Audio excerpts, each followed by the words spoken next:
Hello viewers, welcome back to my channel. চলে এসেছে আজকে একটি দুর্দান্ত মজাদার রেসিপি নিয়ে। আজকে আমি রান্না করব লাউ পাতা দিয়ে চাপা শুটকি ভর্তা। দেখো কিভাবে করছি। প্রথমে লাউ পাতাগুলো পরিষ্কার জলে ভালো করে ধুয়ে নেব।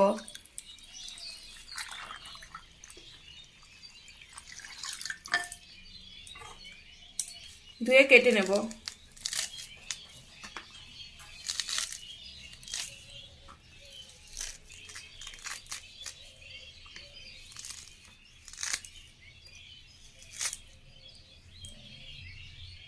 দেখো পাতাটা আমি ভালো করে ধুয়ে কেটে নিয়েছি। এখন শুটকি মাছগুলো গরম জলে কিছুক্ষণের জন্য ভিজিয়ে রাখবো। দেখো শুটকি মাছগুলো আমি গরম জলে ভালো করে ধুয়ে নেব। চাপা শুটকি লাউ পাতা দিয়ে ভর্তা করার জন্য কি কি উপকরণ লাগছে দেখে নাও। আমি 100 গ্রাম শুটকি মাছ নিয়েছি, তোমরা চাইলে বেশি নিতে পারো। আর এখানে নিয়েছি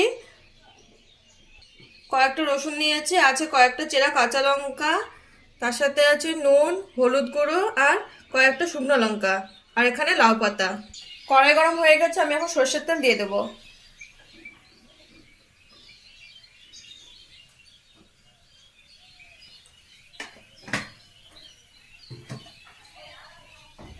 প্রথমে রসুনটা ভেজে নেব। রসুনটা দিয়ে দিলাম।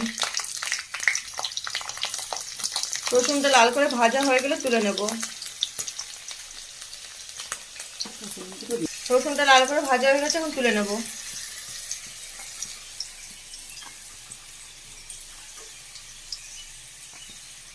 এখন কাঁচা লঙ্কাটা ভেজে নেব। সেই হবে খেতে ঝাল ঝাল।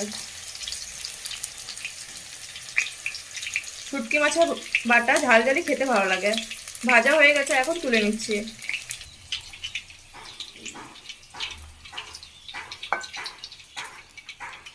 এখন শুকনো লঙ্কাগুলো ভেজে নেব।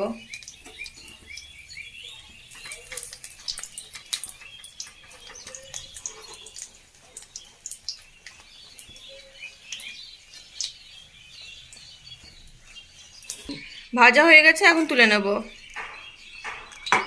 একটু নুন হলুদ দিয়ে শুটকি মাছটা ভেজে নেব।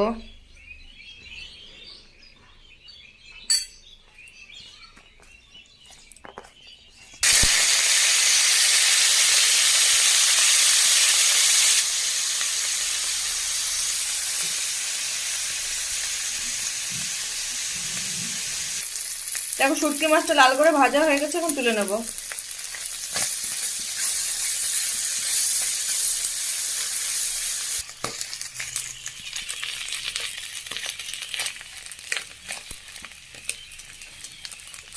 লাল করে ভাজা হয়ে গেছে, তুলে নেব।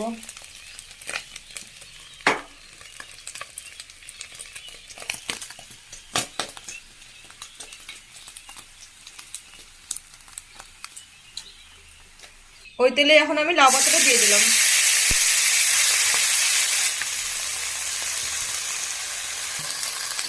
দিয়ে দিলাম। একটু নুন দিয়ে দেবো।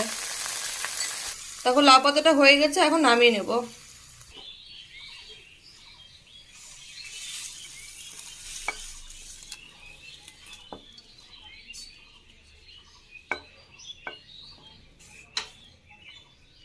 সবগুলো এখন শিলনোড়ায় ভালো করে বেটে নেব।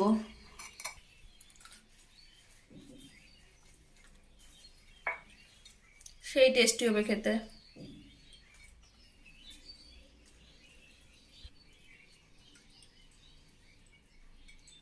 মিক্সিতে করা যায়, এটা কিন্তু শিলনোড়ায় বাটলে বেশি টেস্টি হয়।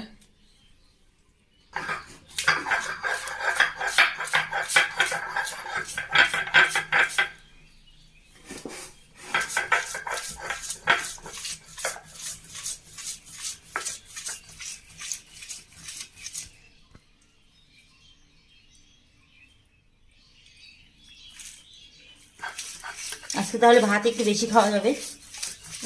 জমে যাবে গরম ভাতের সাথে। গরম ভাতের সাথে জমে যাবে।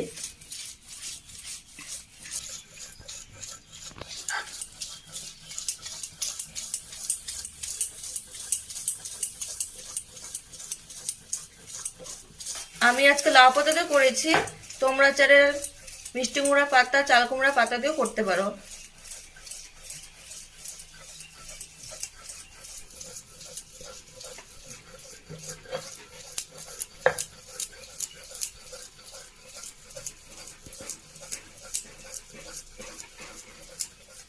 আমাদের রেডি হয়ে গেছে চাপা শুটকি দিয়ে লাউ পাতার বাটা। তোমরা এভাবে দেখে বাড়িতে বানিয়ে খেয়ে আমাদের কমেন্টে জানাবে কেমন হয়েছে। ভিডিওটি ভালো লাগলে লাইক কমেন্ট আর সাবস্ক্রাইব করে দিও। কাল একটি নতুন রেসিপি নিয়ে আসবো। আজকের মতো এখানেই বিদায় নিচ্ছি। খুব সুন্দর হয়েছে দেখতে, খেতেও খুব ভালো লাগবে।